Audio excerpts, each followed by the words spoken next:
Hello, everybody, and welcome to Chat from a Hat. I'm your host, Josh Brown, along with my co-host, Caleb Luther. Caleb, we are in Season 2 of Chat from a Hat. Can you believe we made it a year already? Is that what we call it? Season 2? I call it... Apparently. The next year is what I call it. Apparently, every year when you do it on the thing that we use, does it it has say to that? be, it Okay. says Season 2. But it's still, we're still going by episode, by like... Yeah, it's Season 2, episode 46 or 47. I don't know what the hell number we're on. Because that's just what we do here. We're just here to have a chat from the hat. Yeah. We actually pulled this one from the hat. We pulled this one The from last the hat. several we didn't. You know what the funny thing is? The funny thing is that, to be quite honest with you, I have no idea where our little hat guy is. So we'll have to take a break before we pull from the hat. Pull from the hat later. Because I don't know where. Nancy is telling me that she threw her finger up, saying that Oh my God, it's the she hat. found him. Oh my God, She it's the found him. hat. Thank you. Thank you for Pumpkinhead, man. That was a close call. I found him yesterday. We were just a mere... Oh, we were just a mere 50 minutes to an hour away from pulling from it. Yeah, I know, right? I don't know what we would have ever done. But yes, so Caleb, we're like we had said on the last podcast episode, we were in the process of moving. We have gotten moved now, but the house does look like a war zone in here because we're still sorting through everything and figuring out where to put everything. But having said that, we have us a new place to record, and you won't hear a random train whistle every random once in a while, or a random car or anything like that, because we are up in the silence. Deep in the mountains. We are deep in the third act is where we're at. So yeah, we're enjoying it so far. It's been pretty well. What have you been into since the last time we chit-chatted? Christmas. We didn't put out an episode after Christmas, did we? Nope. Okay. No, we did. We took the 2 weeks off yeah. for the holiday. Well, Caleb, that's been a good episode. Let's see what what next week we get. No, I'm kidding. Other than that, what have you been into other than Christmas? I'll let him look at you. Not a lot. He's got a little body now. No, I had a couple days extra off for work, but also still working. Mm-hmm. Now, yesterday, after a hard, devastating week at work, not really, it wasn't hard, but I decided to take my hydroxyzine yesterday in the evening, because I know better than take it at 9 o'clock at night, because I'd still just be like, You'd be out like a light. and I'm not saying I'm still kind of not, but I took it at 5 yesterday, and slept unprovoked, like no interruptions for 10 to 11 hours. Because I woke up at about 10:30, 10:45. I was like, it's like, what happened? Then I was like, oh yeah, I took that hydroxyzine. And honestly, I could have easily slept more. I could go to sleep right now. Well, I mean, That's the first full hydroxyzine I've taken since the summertime. I usually cut it in half. But I was like, you know what? YOLO is what I said. Oh my God. Yesterday. Jesus Christ. Stop. Yeah. Well, Caleb, you said that you wanted to talk about this whole Cat Williams thing. I Not really. I didn't know if you were being serious. Not really. I was just curious if you all see, because every TikTok I get is a clip of Cat Williams in that 2.5 hour interview with Shannon Sharp. Why? Because he just wouldn't stop. Yeah, there's not a lot of Shannon Sharp on there. It's mostly just Cat Williams talking. Yeah. And just like talking trash about so many people. So many people, it seems like deservedly so. So it's a shoot interview pretty much. Deservedly so, and him showing respect to people that might because he really likes Bernie Mac. He doesn't talk trash about Bernie Mac. Well, but yeah, respecting the dead. When it comes to Steve Harvey and stealing jokes, I was like, oh man, there's a lot of evidence here of him stealing jokes from Mark Curry and even Cat Williams stealing jokes from Cat Williams. But wow. He's just so quick on his feet, Cat Williams. I know he can be a bit much sometimes, but he's quick. Mm-hmm. He's quick-witted, that guy. So I think we're going to see a resurgence of Cat Williams because of this interview, or he's going to wind up like dead. I don't think he talks about the Illuminati, and he's like, "Yeah, they wanted me to join the Illuminati, and it was between me and Ludacris. They ended up taking Ludacris, and I was like, what are you talking about? I swear to you. He was like, yeah, that's why Ludacris was in the Fast and Furious movies, because he joined the Illuminati. I was like, Cat, I don't. And Shannon Sharp's response, he's like, now, Cat. He's like, why are you talking about Luda? He's like, I'm just saying it how it is. It's my turn. It's something. It's my turn. I haven't sat down and watched the whole thing, but man, through TikTok videos, I probably watched 70% of it through TikTok. Jeez. Yeah. Well, that's interesting, I suppose. Might be something I have to check out Compared at some point.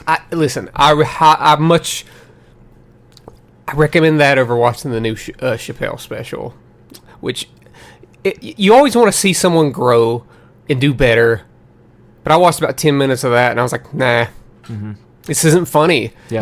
His first punchline is something that you see from a mile away, and you still see the Chappelle faithfuls out there and be like, oh, that first punchline was brilliant. And I was like, nah, I saw him. He was going to do that. It is punching down on the trans community. Of course. That's what he does now. Of course. It's not even funny. Yeah. It's not even remotely He's found funny. his audience.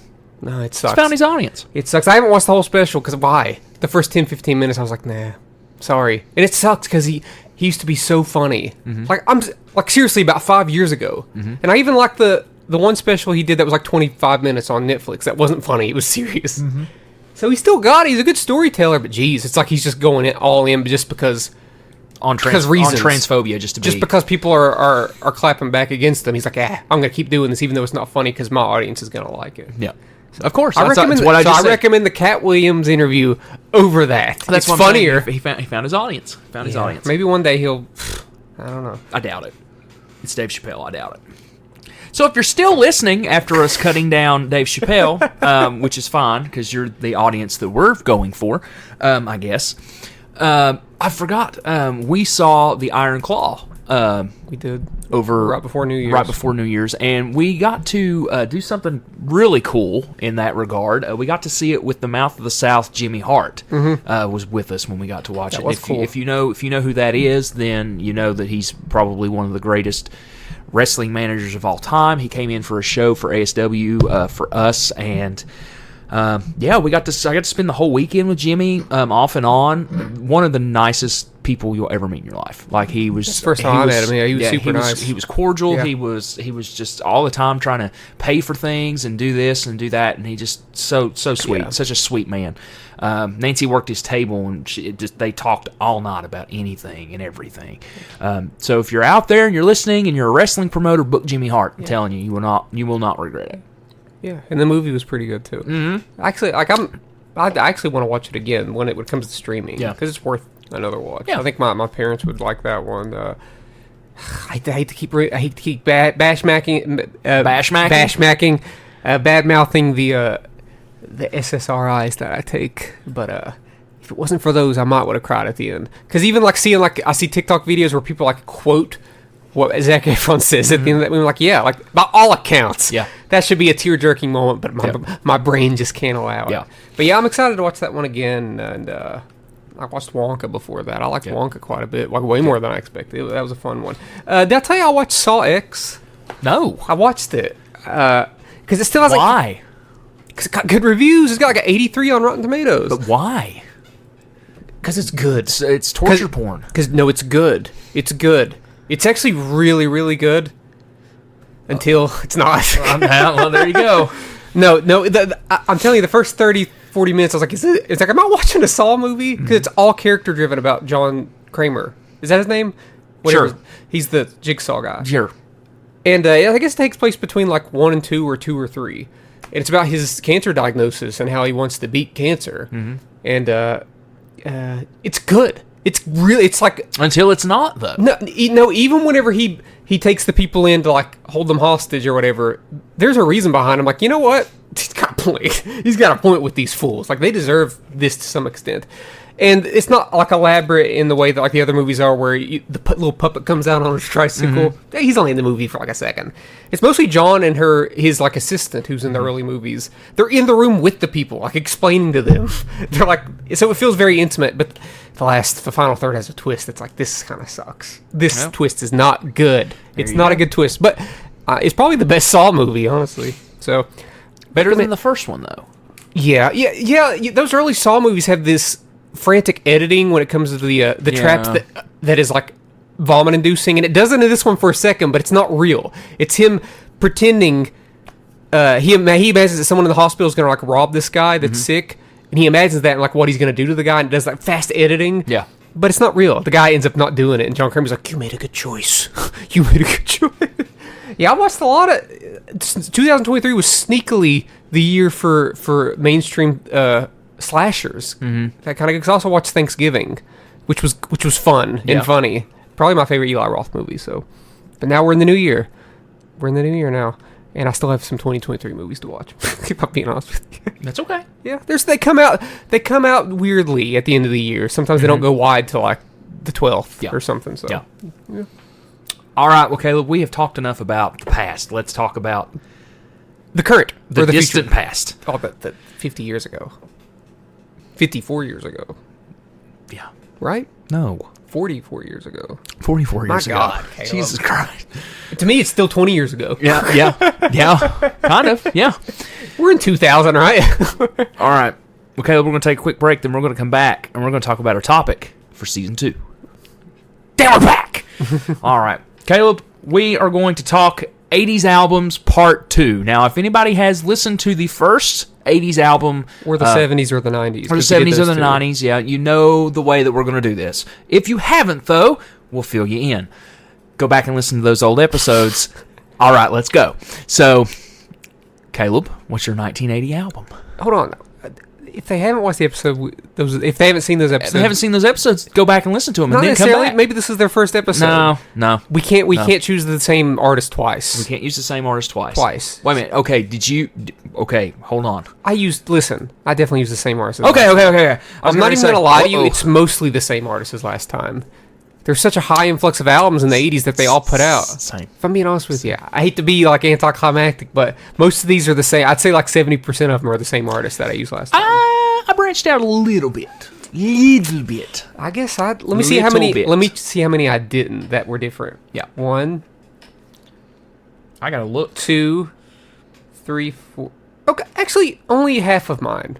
Okay. Only half of mine. Only 5. But it's like 5 right off the bat. When we get to a certain area, you're either gonna say, no, that's okay, or like, no, you can't do that. I'm just gonna go ahead and preface it now. Okay, it's not like the Paul McCartney thing. Okay, you know what? You've been saying preface for a long time. Yep. I think it's pronounced preface. Preface. And I do the same thing. I did the same thing. It's the accents, on man. TikTok, I did it, and they're like, "What are you saying, sir?" I was like, "Preface. That's how it's spelled."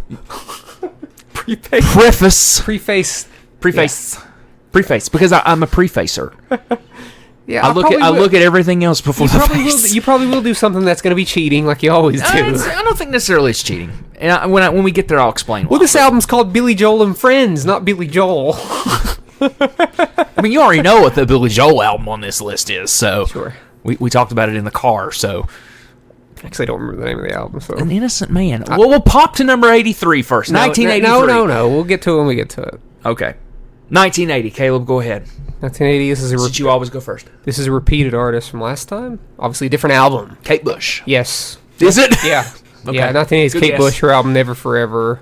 On some days, I feel like this is my favorite Kate Bush album, but I thought you said on Sundays. This is your. I was like, on some days, on Saturday. Yep. But if I think real hard about it, it's not my favorite album. But I think it's the perfect bridge between her early, more accessible yet theatrical material to her weirder, experimental stuff that she put out, like The Dreaming and Hounds of Love right after this. Mm-hmm. I think some of her most haunting material is on this album, like the song Blow Away, Infant Kiss, which is just like, ugh, gosh, and Breathing. Okay. When it comes to someone that's never heard Kate Bush before, this is probably the album that I recommend checking out the first. Still has some weird elements, but I think it's pretty accessible. Her voice isn't quite as like high at pitch. Mm-hmm. It's getting a little bit more, a little lower, but still high. Little bit. Still high. But yeah, I love this one. What's yours? Well, mine is an album that many consider a classic record. I would consider it a classic record myself. A little bit overplayed by a lot of people in the community, in the hard rock, heavy metal community, but I'm going with Back in Black by AC/DC. Oh, God. What? What are you... Oh, God, about... Not everything that can you be said, indie rock, the band buddy. that you said, neither is Kate Bush. That's not indie rock. The band that you had on our overrated bands episode, you talked about AC/DC. Oh, they're still overrated. They're still overrated, but as a group, they're overrated. But this album, Did this album shake you all night long? yes, has Hell's Bells, Shoot to Thrill, Back in Black, You Shook Me All Night Long, Rock and Roll, Ain't Noise Pollution, which are still pretty much played on their live sets to this day. It's their biggest record. First record with Brian Johnson after the death of Bon Scott. It's just a good record. Just a good record. It's a good record. It's got a skip. It's got 2 skips on it, actually, so it doesn't fall into the album with no skips category that There's barely any album without like a skip, and that's not to say that the song is bad that you skip, but you just want to skip it. Yeah. You know. Yeah. I'll say the same thing about the Kate Bush album that I just talked about. There's probably a song or two that I'll probably skip on it. You're wrong. That's okay. There's not. I'm saying that there aren't any I albums. know, I'm saying I that know. most of them are skip albums. So. Yeah. Okay. I got you. Okay. 1981. Moving on. Right. Yes. 81. 1981. It's a band. You're up. It's a band. I think I have the vinyl for this actually. And Okay. that's Moving Pictures by Rush. Are you serious? Yeah. Moving that yours? Pictures is my 1981 album. There you go. I feel like there wasn't a lot of choices to choose from. No, I had a few, but that one I was just like, you know what? I haven't put Rush in there, and that's a good record. It's a really good record. So, Well, yep, it's largely known as Rush's best album. It's their best reviewed album. Yeah. Some of their biggest songs. It's Tom Sae. Yeah, it's their most commercial record, I would say. It still has tons of artistic integrity, though. Because also YYZ, YYZ, which broke into the mainstream because of Guitar Hero, Yep. but that's not a mainstream. It's an instrumental, like prog rock, like Nightmare at times. And Limelight, obviously. Yep. You hear that. You hear that one almost as much as you hear Tom Sawyer, which is funny because they played it. They had a Tom Sawyer scene in the Iron Claw. I'm pretty sure that was the Von Erich's entrance music. Oh, it was all. I loved Yeah. it. You know, Yeah. so Pretty sure. like re-listen to this album. I haven't listened to Rush in a long time. And sometimes you take stuff for granted. Yeah, I know Rush is like 3 of the best musicians of all time, but my God, the bass. Yeah, the bass stupid, dude. It's just crazy. Yeah. Vital Signs, the album closer, is actually just straight up one of my favorite Rush songs. Yeah. Like, if not my favorite of Rush songs. So. It is crazy, man. Obviously, all the instruments are insane, but the bass specifically, I'm like, oh my God, am I hearing that correctly? Yeah.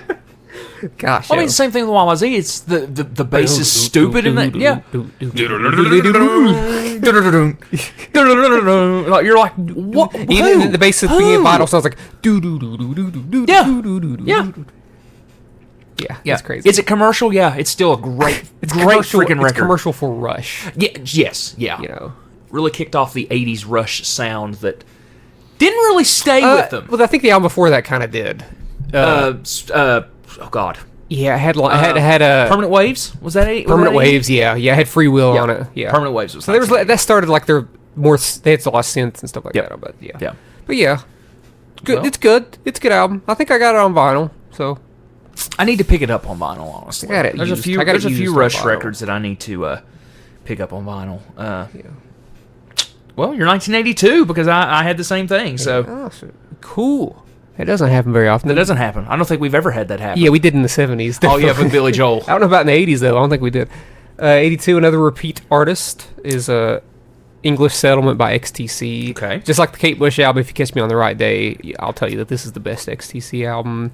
To me, it's them at their peak of their like manic art pop, post-punk sound blending into popular elements. Whenever I first got into XTC, I was like, oh, they sound like the Talking Heads. Mm-hmm. And while I still see that to this day, I can definitely like differentiate like the major differences between the two bands. I've said before, but I think the XTC is the most underrated and most appreciated rock band of all time. And English Settlement fully proves that here by just the sheer vast of the different genres at play here. Just the musicianship and songwriting is just kind of incredible. But you're 82. Well, 82 for me is an album that when we first talked about it, I was kind of hard on it. I was kind of hard on this record. But I have went back and listened to this record a few times since we did that episode. And my 1982 record is The Nylon Curtain by Billy Joel. Oh, so you're choosing a different Billy Joel. Yeah. Oh, man. I strung you along, Caleb. No, dude, The Nylon Curtain's great. Yeah, it's great. I wanted to. It's good. Listen, I wanted to, but I like it. I like the XTC album more. We'll have 80s albums part 3. Who knows? Maybe. I don't. I'd still be choosing the same bands. Yeah. Now the 90s, I could do like 3 or 4 episodes and almost choose different bands every Yeah. time. But yeah, the Nylon Curtain's good. I Nylon really got Curtain's into that very, album very through our good. Billy Joel episode. Yep. You were hard on it. I was. Man. What I was the heck? very hard on it. Yeah, what are you thinking? That album's fantastic. Yeah. I still think "Pressure" is the best song on the record. That No. or "Goodnight Saigon." I actually think Allentown is the best song on the album. Allentown's good. It's overplayed, but it's good. I love Laura. Yeah, The second song. That's like their Beatles kind of song. Yeah. I think Scandinavian Skies is good too. it is It's good. Weird. It is good, but I prefer the first side 1 of the album more than side 2. Okay. I think it's better. It is. Side 2's good. Yeah. But side 1 is just like, God, all these bangers. Yeah. Four straight bangers. I in a can't row. remember what side Goodnight Saigon was on. 1. It's probably the ending of Yeah, side 1. It's the first, because it's a 7-minute. No, song. Pressure's great. Yeah. It's a keyboard riff. First time I man. heard Pressure was on the Threat Level Midnight episode of The Office. They play They play that in Running on Ice. Okay. Like what? Like, the Billy Joel show here? But yeah, I'm glad that you've appreciated the album a little bit more. I think it's awesome. So It's great. It's great. you want to take a break before we get into 83? Sure. Just Sure. 'cause, we don't want to. We've been working hard on this episode. We don't want any like malfunction. So Caleb, your 1983 record 83 is what? 83. Another repeat artist. Oh no! And Oh no! and as you can see by my sweatshirt, Oh, okay. Tears for Okay. Fears, their debut album, The Hurting, The Hurting. In some ways, just because they're acclaimed follow-up album, Songs from the Big Chair. It's darker, has a much heavier synth-oriented sound than any other material that they put out. This is probably like the sound and partially some of the sound on the Big Chair that people associate with Tears for Fears. But really, after the Songs from the Big Chair, they really like went to the side of that. Yeah. Like not a lot of like synth-heavy stuff. The melodies on this album are just completely addictive and like very dark. Like it's the one that has like Mad World on it, and I know it doesn't sound as dark as the Gary Jules version that you hear in Donnie Darko, but I much prefer Tears for Fears version. I just love that 80s aesthetic, and probably a lot of drum machines, but it works very well. Killer bass, killer guitar, is lots of good synth. That was a product of the time, though. Was the drum machine? Yeah. I mean, it sounds perfectly fine on this album, and it's a good one. It's a good one. It's a good Tears for great Fears. record. It's a great record. It is. It is. Well, my 1983 album is "Speaking in Tongues" by the Talking Heads. Trash. 1984. Then we're not going to talk about it. I'm joking. I mean, their biggest commercial album, Sellouts. big sellouts. Sellouts, God. Which also spurs "Stop Making Sense," which we've talked about before on here. Greatest concert film of all time. Still maintain that. I would say so. A lot of those songs are played on "Stop Making Sense." So Name some songs. "Burning Down the House," "Girlfriend Is Better," "Making Flippy Floppy." "This Must Be the Place" closes the record, which is kind of weird. But I guess when you think about it, that's really the only place that song could fit on that album is right at the end. Yeah. You couldn't stick it in between like all of these like funkier top bass lines and things like that. It just wouldn't fit. Plus, it's a nice little close of a Very record. nice song. Yeah, very pretty song. The little keyboard effect there. I guess they're using that like thing that's on the side of the keyboard that little like pitch bends shift. the pitch shift Yep, thing. the pitch shift. The pitch shift. We used to have a keyboard that had that. I need to get another keyboard that has the pitch shift on because we used to have one. I used to just go to town. Yep. All right. Pitch shift, baby. Is there anything else you want to say about No, talking I'm in pretty, tongues? I'm pretty. Or speaking in tongues or talking in tongues? God Not talking in bless. tongues. Jesus. God, Sorry. bless, Talking. Caleb. I combine talking heads and speaking in tongues together. So that's what Talking in happened. tongues. 84. 1984. George Orwell. The book. Oh, seriously? What? No, Is that your? another repeat? Like I said, most of my repeats are right off the bat. The Replacements. I actually wanted to do this one on the last one. Yeah. But there was another 84 album that I just had to do over it. But 84 this time is Let It Be by The Replacements. Okay. Not the better, Beatles. the better of the Let It Be albums. Probably. Most people would agree with that, I Probably. think. Got into this one when I was getting into all of my favorite indie rock bands about 11, 12 years ago. It's crazy to see how much influence it had on both 90s indie rock and modern day indie rock. I think a lot of people would almost consider it like the first like big indie rock album without knowing at the time that this was going to be called indie rock. Yeah. It just had all of those elements. Has legitimately few of the greatest songs ever written on it, and the entire album has a raw energy to it that separates it from other 80s albums of that time. It doesn't have a new wave sound. It has a bit of a punk rock sound, a lighter rock sound, a hardcore sound, and there's a really sick cover of Black Diamond by Kiss on this album. Really? It's sick. I love it. First time I heard it, I didn't know it was a cover. Like, oh man, this song's dark and heavy. Yeah. Then I was like, oh, this is Kiss, my bad. That's okay. It's good though. They have to listen to it. They kind of definitely do their own thing on it. Yeah. Because whenever I heard the Kisses version, I was like, oh, they do stuff a little different on this. So yeah. Well, my 1984 record is a record that many people consider to be their best record. I disagree. I do too, unfortunately. I don't know. I don't know. You might. I probably do know what it is when you say it. I mean, you do know what it is, but you may not. You probably don't agree that it's their best record. Maybe either. not. It is "Ride the Lightning" by Metallica, so it is a repeat artist for me as well. It has one of my favorite Metallica songs. It on does, but it still ain't their best. Sorry, ain't their best. I have no way of really knowing what their best as a not really Metallica fan. I couldn't tell you what their best album is. Probably like Injustice for All, maybe. Which is unfortunate that there's no bass. There's no bass. But I think as songwriting goes, but Ride the Lightning, it's good. Yeah, it's good. It's very good. Right? It has one of my favorite Metallica songs. What's it called? I don't know. It has like that poppier chorus. Escape?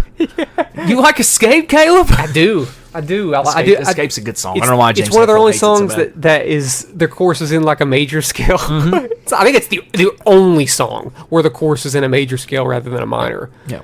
And you can tell because apparently they hated it at first. But Yeah. But the thing of it is like it's another one of those albums where like that front half of that record, Fight Fire with Fire, Ride the Lightning, For Whom the Bell Tolls, Fade to Black. That's the first side of that record, and it's got 3 of their biggest songs on it. yeah, I mean, come on. yeah, Hard, heavy. Was this Cliff Burton's last album with Metallica? Yes. That's what I thought. No, Puppets was. He was Oh, on okay, Puppets. okay, Yeah. my bad. Yeah. Sorry. For all the Metallica heads out there, sorry. Sorry. Oh God, you've lost. If you're still listening, we're going to go on to 1985 now. 1985. Woohoo! Bruce Springsteen, Madonna. Watch out, we'll get shadow banned for doing that. Well, speaking, you know what? I meant to go off on this. Facebook, Go off, baby. Go Facebook's off. a jerk, man. Facebook sucks. For like several days now, and I finally I compromised and did something else. But I've been trying to post one of my new songs. By new song, I mean it was released December 1st. But I want to post it on social media because some people just they don't like. They're more likely to hit a video on social media than they are to go to Spotify. Yeah. So I was gonna post a song on my music page, and I've been trying for days to post it. They're like, "Nah, muted, can't do it because this is copyright." I was like, "I'm the artist," and there is a function. There's a button that says like submit your dispute, but it's grayed out. It won't let me do it. So I was like, "Screw it! I'll just post 59 seconds of it today." That's what I ended up doing, posting 59 seconds. That's stupid. It is. I hate Facebook. And even when I posted about today, they definitely limited the amount of people that can I'm sure. because it only has 1 like and 1 comment.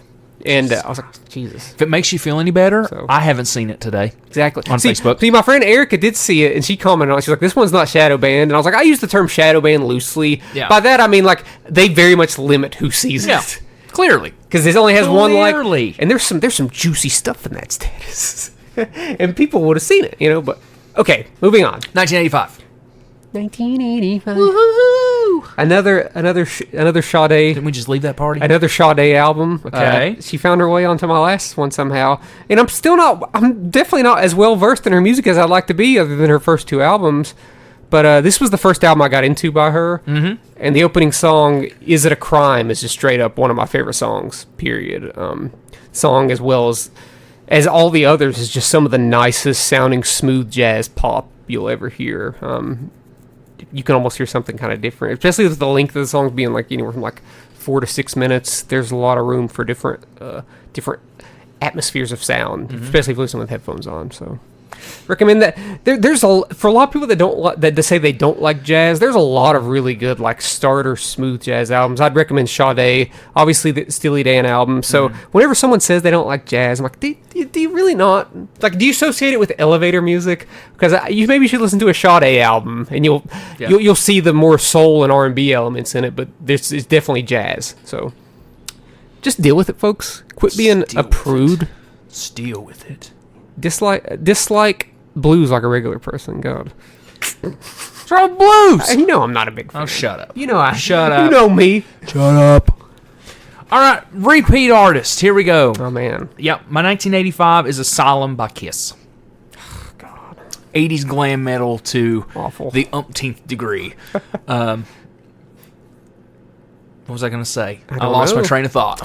Kiss. Kiss. You watched them. I watched them. You didn't. I didn't watch them. The second time. I watched them, and then I didn't watch and them. now they're the Gorillas. Now without musicians. Jesus Christ, dude. And you know the thing? Let me talk about that just a moment. Did you know that they ruined their last show by announcing those hologram things? Do you know when the first show for the holograms thing, the Avatar things, is supposed to be? 2026. 2027. Okay. Yeah. 3 years from now. Yeah. My God. My God. Yeah. Stupid. My question is, how in the world are you going to stay relevant for 3 years for people to care? I don't know. You can't. You can't. You know. You can't. It's dumb. It's dumb. It's stupid. They're doing it with Elvis now, too. Did you see that? They're doing it with Elvis. I don't care. I just don't care. I don't care. They try to do this with Tupac at like music festivals. Yep. Like, oh, he's a hologram. It's like, but he's not there. Yeah, he's not there. He's dead. He's not real. Yeah. They did it with ABBA, and it sold like 1 million I want to tickets. see. I don't care. I want to see and actually hear them play their instruments. I don't care. They're like, well, they did the live caption for it. I don't care. I can watch a video on YouTube and actually see them. Yeah, if they're not physically there, I do not care. It's the experience that you're sharing it with dude. other fans. I can go to a movie theater and share it with fans. Yeah, for real. Yeah. Well, what's the difference? The difference is if I go to a movie theater, I'm going to pay $10 or $12 to watch a movie. I'm not going to pay $200 to watch a freaking show. I use the word show loosely. Yeah. Loosely. Yeah. Now, what about the album?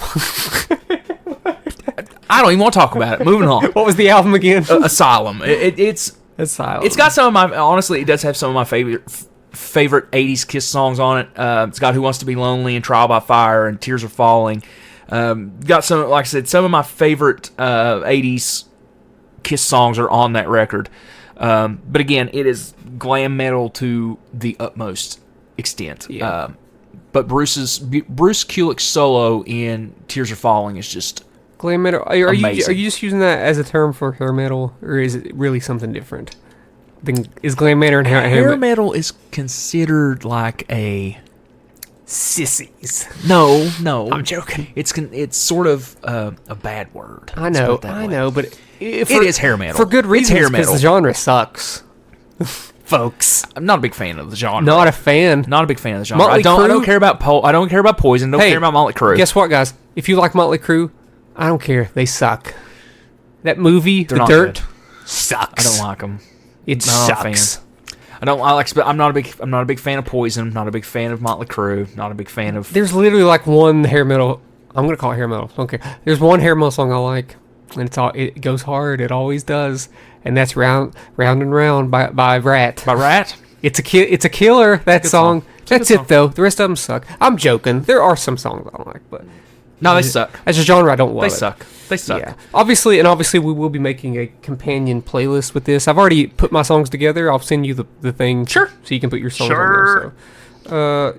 All right. 1986. 1986. Ooh.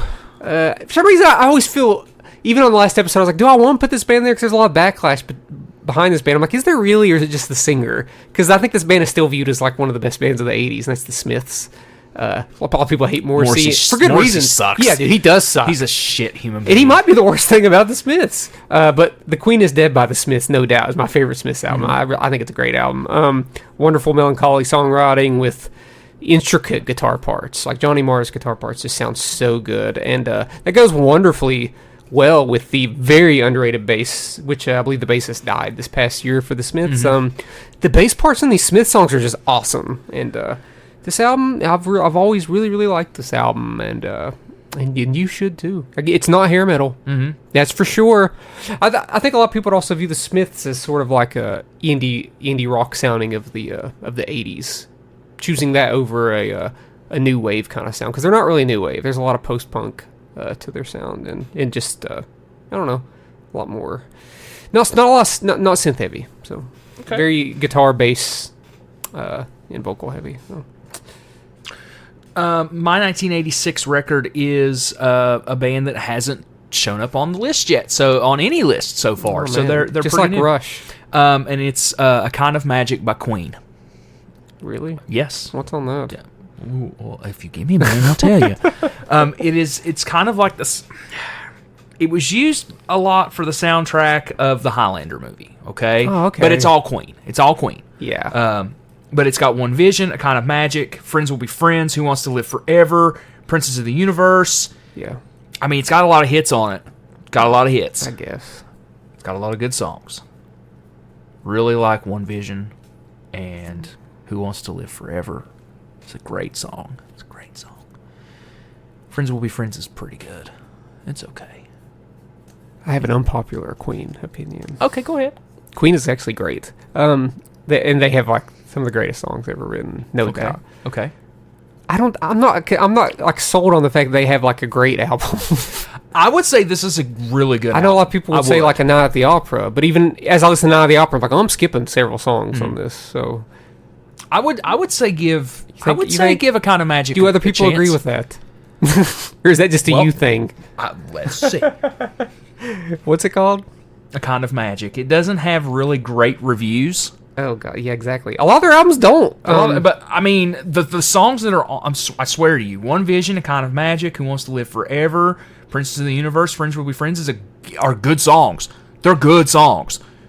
So if you can get past, What's the name of the album? Kind of Magic A Kind of Magic by Queen. by Queen, by Queen, By Queen. by Queen, By Queen. by Queen. I'm doing a little Googling right now. Do some Googles. Do a little bit of Googling right now of this album. A little bit of Googles. Just to, get a read on what people say, just to see if I'm right about Queen albums. Even though it doesn't prove my point at all, not in the slightest. It doesn't. Let's look at the reception for this album. Yeah, as I expected. Not very good. Mixed. It's mixed. It's mixed. It's mixed. It's mixed. Are you going to trust them, or are you going to trust your friend for the 15 years? I don't know. Wow. We don't have a similar. We don't have like that similar of a music taste, though. No, I'm just being. Nope. You know damn well. As I'm sitting here with Kiss You still think Queen that one Queen song is like their best song, and I still like Bohemian Rhapsody more. What?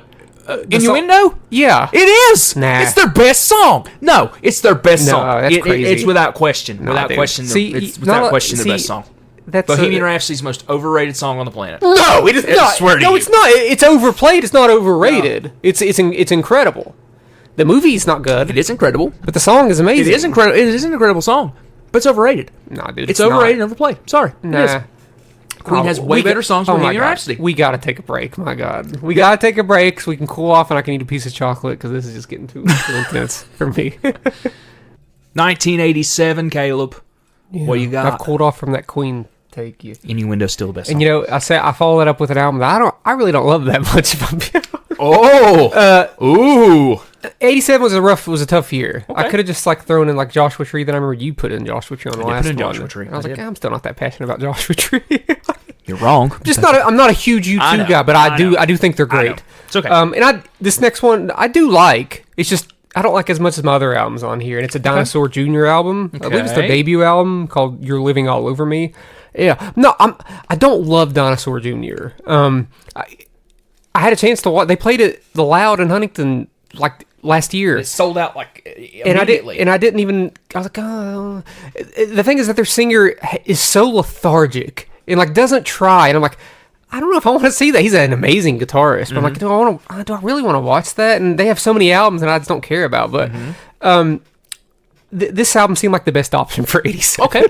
I do like the album. It has a fuzzy, noisy quality to it, lo-fi sort of quality that lends to the slacker vocal delivery, especially since he was a lot younger here.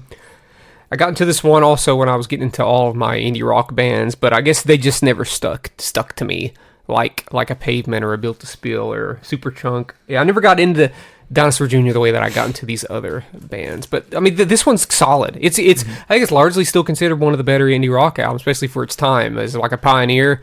But yeah, if you can get into it, it's very like lo-fi and which sometimes works to its advantage. So. Sure. What's your 87? My 1987 record is regarded as this artist's best work, actually, which is crazy to me because I think the other record that I talked about in the last 80s one is a better record, but it's Sign of the Times by Prince. It is widely regarded as critically, it's his best record. I don't agree with that. What's on this? It's a great record. It's great. Sign of the Times, If I Was Your Girlfriend, You Got the Look, The Ballad of Dorothy Parker. Yeah, I mean, it's just... So this isn't the one with Raspberry Beret. No. That was Around the World. That's my favorite. That's my favorite Prince album. I think. I'm still not as into Prince as I'd like to be. But it's... To me... this album is very, very long. It's two discs. Oh, really? It's 2 discs. But I really do like the record. Like, that's the thing about Prince to me. Prince has like some really good records, and then he's got some records that got some good songs on it. But then everything else is kind of okay. You know, fine, cool, sure. Parade's that way. Around the World in a Day is that way. Sure to about me. that? Because according to the masses, the Prince is the greatest artist of all time. I'll take nothing away from Prince. He probably is one of the greatest artists of all time. His albums are the best albums ever made. Well, sorry to burst your bubble, people. You know, I hate to disagree with the masses, especially the people that say Bohemian Rhapsody is the best song of all time. No, I think it's I think it's probably the best Queen song. But I didn't say the best I'm song. not taking a shot at you on that. Oh my god. Jeez. But yeah, that to me, and I'm sure I'm going to get flack. Oh, I can't believe you just said that about Prince. Well, I just said it, and I don't care what your opinion is about it. But yeah, I do like Sign of the Times. It's probably I would say it's probably my 4th favorite Prince record. But if I'm going by 87, like you said, there wasn't a lot to choose from in 87. So Yeah, it wasn't a great year for music. Maybe for some people would say that is, but Yeah. it was probably one of the worst 80s years for Yeah. music. Can we all agree that there's no Prince album as good as Off the Wall by Michael Jackson? We all agree. Moving on. Well, there's your hot take for the day, I guess. There's your hot take. I mean, come on. It's amazing. 88. We're getting into the what made Caleb who he is territory here. Okay. You weren't born yet. That's okay. Haven't talked. I'm talking about just albums. I know. And I used to collect this person's cassettes in the 90s. Have you put a Weird Al Yankovic album on this?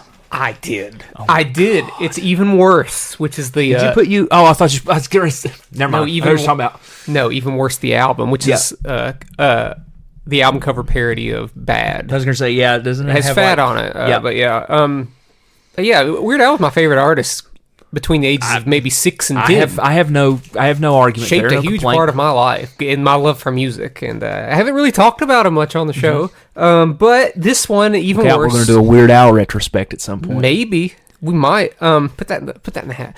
We can. I don't care. We can do it. It's my first concert. We can do it. This one has a few of my favorite originals from him, and that really never got the credit that. But that does they it deserve. have Albuquerque on it?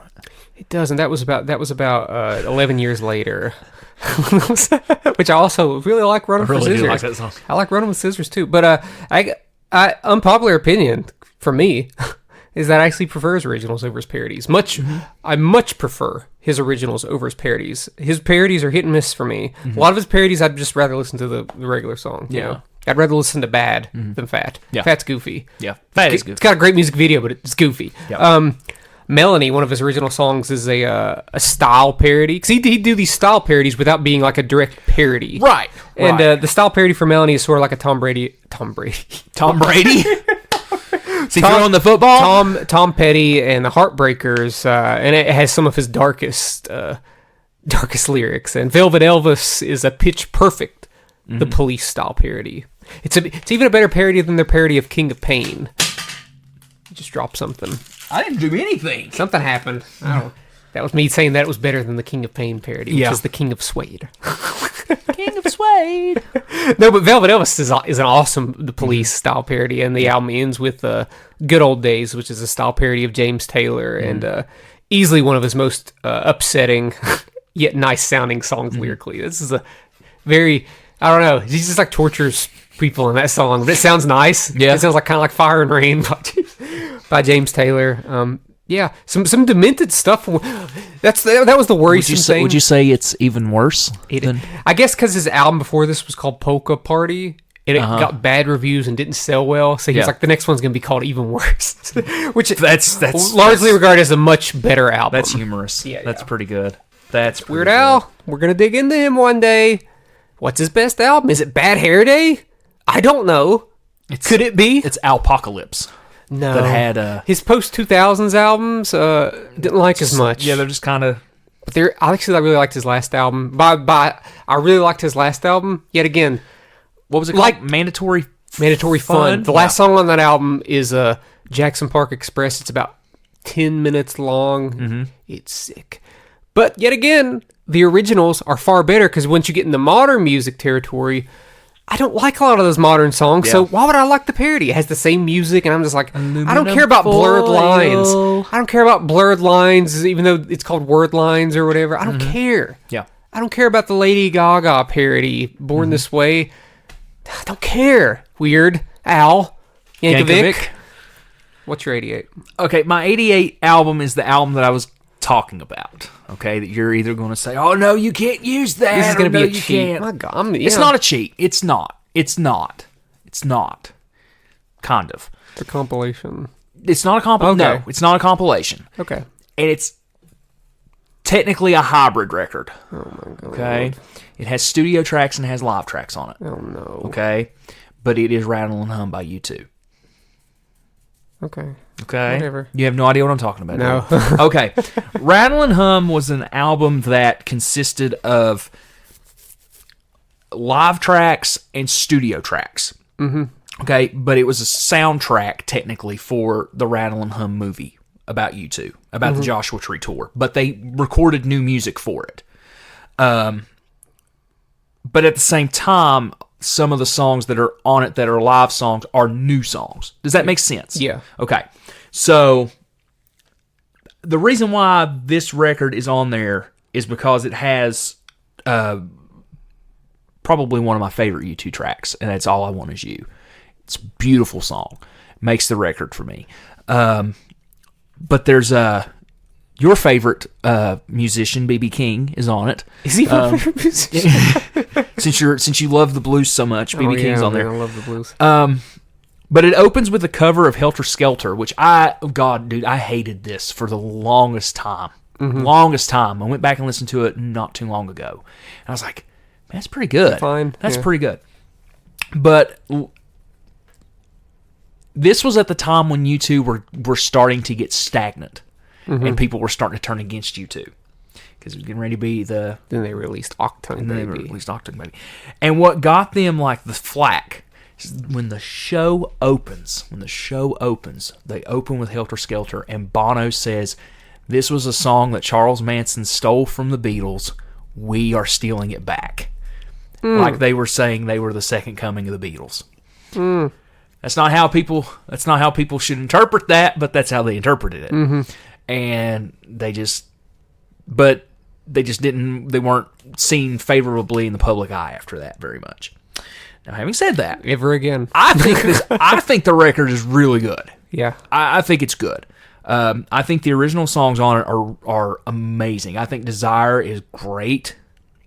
Just a straightforward rock song. All I Want Is You again on there. Love Comes to Town with B.B. King is awesome.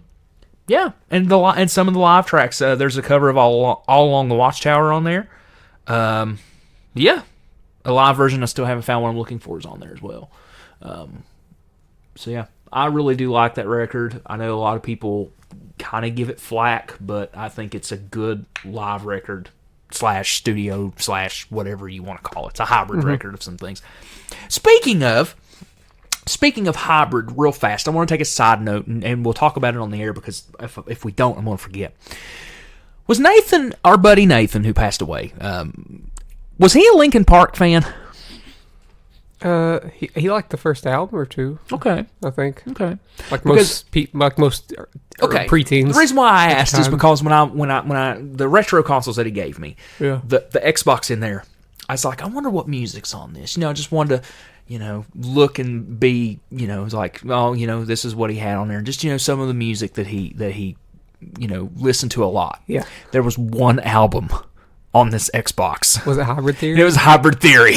I was like, there you go. I was like, was Nathan a Linkin Park fan? And I just didn't know this. Regular Xbox? Yes. Yeah, the Xbox came out in the early 2000s. Yeah. So did Hybrid Theory. Checks out, I guess. Checks out. We all liked it. I didn't really listen to it. Bye today. Something distinct by today. Paranoia's all I got left. You know way more words than I do, pal. I think that song's called Paper Cut. Okay. All right, fine. I mean, that's cool. I just didn't. Yeah, he liked it. Okay. We liked it. We were in the we were like in the 5th or 6th grade when that album came out. Well, then that makes sense. That checks out. Of course, we liked it. That checks out. Rap and rock together. Are you kidding me? Amazing. POD, greatest band of all time. we are youth of the nation. I mean, this song hits hard. Yeah, hits me right here in the chest. Song got me into church. Hits me in the feels. Get you into church. Because they were kind of like disputed. Like, a lot of people thought they were like a Christian rock band. They might have been. Oh no, they sold their albums in Christian bookstores, in Bible bookstores. At the Dove store. What? The Dove store. Jesus, Caleb. I don't know what they're called. Well, if you're still listening, see a lot of Bible bookstores. You used to have like 8 in Logan. Yeah, there used to be quite a bit. I hated going in there with my grandma. I was like, I hate the atmosphere. I hate the way these places smell. They did have some cool puppets though at one point. Scary puppets. They were scary puppets. But somebody brought one of those weird puppets, church puppets, to like our work last year, and it was scary. Yeah, it looked like Chucky or something. Had like red hair, no teeth, and. Yeah, those puppets the church puppets are so scary. Yep. New album coming out, Church Puppets is gonna be the name of it. It's just gonna be like Master of Church. I'm gonna have Puppets. our friend Don and Seth. They're gonna make an album cover, an animated album cover that has like the scariest effing puppets you've ever seen. It's just gonna be called Church Puppets. Church Puppets. I'm sticking to this, guys. Sorry, it's already in my brain. Yeah. Even though I decided I'm not gonna make any more albums. You will. Singles. You will make a record. We're putting out the compilation album, which have songs that I've already done. Oh yeah, we forgot to talk about that. Well, I mean, it only applies to you really if you're from the area, because I got a compilation album coming out called Teddy and Robot a compilation album, and the album artist from our friend Don has the Robot and Teddy Bear from our music video that he did, and it's just songs that I like the most. But if someone were to look at that CD and was like, huh, that's an interesting album art, I would want to listen to that. These are the songs I'd want them to listen to the most. Yep. So, yeah. Which is available exclusively at the new art gallery. At least for the time being, when they come in, it'll only be available physically. Yeah. Not digitally. Unless I cave eventually and put it on Spotify streaming, because there's 2 songs on there that aren't streaming on Spotify. Mm-hmm. So, who knows? But for the time being, it'll just be available physically, yes, at the Hive. Yeah, the Hive in Logan, which opens the 13th of January. Opens the 13th of January. I might have the CDs in by then. You might not. You might not. Who's to say? It doesn't matter. For people that don't know, the Hive, I should have put this at the very, very beginning of the episode. The Hive is going to be the art gallery. We talked about during one of the past episodes, the Beauty Birds and Bones pop-up. Well, they decided that it was such a success that they are going to open a permanent art gallery in Logan. So that opens January the 13th. My birthday. Caleb's birthday. Not sure the album. Good God. Not sure the operating hours yet. I believe it's going to be 9 to 1, I believe. Okay. I could be wrong on that. Check the Facebook. Is it 9 to 1, Nancy? What is it? The Hive operating hours, is it 9 to 1? No. Oh, it is not 9 to 1. God, that was a close one. What is the operating hours? The Hive will be open on January the 13th from 10 a.m. to 6 p.m. And then moving forward after that through the winter, it will be open Wednesday through Friday from 10 to 6. God, Josh, you were way off. I was so You was actually so off. way off. I was way off. 9-1. And we will have extended hours during the summertime. Just So like- follow us on Just Facebook. like we're gonna be open from 9 to 10:30 Yes, so you can find that on Facebook. Just type in the Hive. a.m. We also have a link tree. It's linktr.ee/the Hive Gallery WV, which features all of the artists, the links to their social media, and to the Hive social media. Thank you, Officer Nancy. You knocked my hat in the floor. Thank you. Thank you, Officer Nancy. So yes, come and check that out on January the 13th. If you can't come on January the 13th, Come any other go Wednesday- back and listen to those other times and dates. Wednesday that we're through open. Friday. Wednesday through Friday Yeah. from 10 a.m. to 6 p.m. Is that what she said? Yeah, Okay. yeah, that's what she said. She was shooting so much off there I know, that I was like, I could not comprehend. there's so many all of it. letters and words, So much stuff. so many trees, Too much clogging. and links. All right, 89. 1989. The end The end of it the all. decade. The end of it all. The end of the Reagan It wouldn't administration. be it wouldn't be an 80s list because we have not included this band one time, but it wouldn't be officially an 80s list without some Cure. A little bit of the Cure. Okay. This one's Disintegration. Their 1989 album, Disintegration. The moodiest.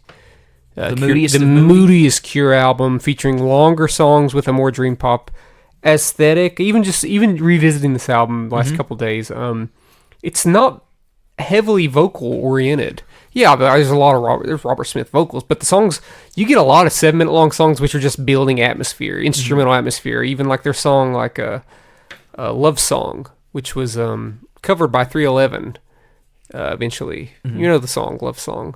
If I heard it. I will always love you, no matter what. Okay. Yeah. Okay. So that's Gotcha. the Cure song, and that even Gotcha. builds layers and layers before the vocals get going, and that's how most of the songs are. And just really like a great a headphone album. And I haven't listened to every Cure album, but out of the ones I've heard, this is my favorite Cure album. Yeah. Nice. It's their big dream pop album. So obviously, I'm going to lean towards it. I mean, come on. It's fine. What's your last album? My last album is another Paul McCartney record, and that is Flowers in the Dirt. All I know, so anticlimactic. How it's Paul embarrassing. McCartney. But a lot of songs on this album were written by Paul McCartney and Elvis Costello. So Paul McCartney had kind of a writing partner in that record. A lot of great songs on that album. A lot of songs he never plays any of this record live anymore, and it's a shame. It is a shame. A lot of people considered the record his return to form because it does have some great songwriting songs on it after the horrifying Press to Play, which we will never talk about on this record or on this 80s record stuff because it is not good. It's not good. Okay. It's terrible. So it's the follow-up to that album, actually, and it is so good. It's just so good. It's definitely worth checking out if you get a chance. It feels very Beatlesque with the way that the songs are arranged and subject matter. It's not love songs all the way through it and stuff like that. It actually has a lot of substance as far as lyrical goes, and that plays into Costello a little bit with the way they're wrote. So definitely worth checking out if you get the chance. Check it out. Yeah. Yep. Yeah. Caleb, that's our 80s albums. Part 2. Part 2. Part 2. Part 2. Part 2. Yeah. Hot Shots. Part 2. Great records, some of these. So I chose the 80s records. Do you want to choose our topic for next week? Out of the big head. I do. Should just call it. It is my turn. I don't know why we call it Chat from the Hat when it's songs from the big head. songs from the big head. I had a voicemail from Suddenlink here while we'll play that on there. We don't gotta. Hello. Oh. Jeez. Thank you for choosing Suddenlink. I'm pulling out a topic. Or Optimum or whatever they call themselves this Better be week. good. Or else I'll cheat. Wouldn't be a episode without me grabbing a piece of popcorn. What you got? Uh-oh. Better be good. We're back to the movie world. Uh-oh. Coming out swinging. Uh-oh. Favorite film franchises. Okay. That's cool. We It's a can do cool that. one. Yeah, yeah, we're gonna. Good We're one. gonna. Good one. I pulled it. Okay. God. Where can people find us? You can find us by typing in Chat From a Hat on Facebook, Instagram, Twitter. We're on TikTok too. And if you want to email us, We're on TikTok. We never post. If you want to email us at chatfromahatcast@gmail.com. Right. Well, folks, we hope you have enjoyed the opener for Season 2 here for Chat From a Hat. Until next time, I'm your host, Josh Brown. I'm Caleb Luther. And we will talk to you next time.